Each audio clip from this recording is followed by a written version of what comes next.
মাঠের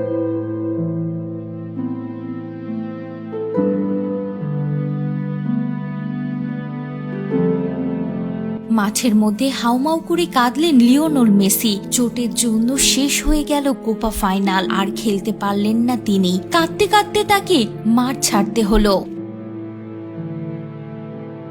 হ্যাঁ ভিউয়ার্স, 64 মিনিটে দেখা যায় শুয়ে পড়েছেন লিওনেল মেসি। তাকে দেখে মনে হচ্ছে চোট পেয়েছেন তিনি। চোট পেয়ে মাঠে শুয়ে পড়েন লিওনেল মেসি। তড়িঘড়ি করে ডাক্তাররা ছুটে আসেন মেসির কাছে, কিন্তু শেষ রক্ষা হলো না। চোট পেয়ে মাঠ ছাড়তে হলো লিওনেল মেসিকে। এরকম ভাবে কখনোই ছাড়তে চাননি মাঠ, কিন্তু ভাগ্যের পরিহাসে তাকে মাঠ ছাড়তে হলো।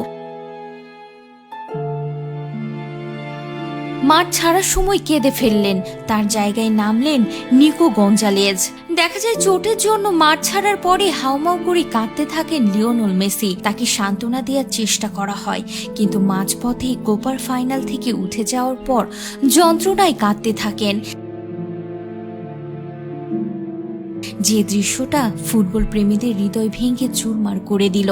মেসির এভাবে মাঠ ছেড়ে যাওয়াটা দর্শকরাও মেনে নিতে পারছিলেন না। তাদেরকেও কান্নায় ভেঙে পড়তে দেখা যায়।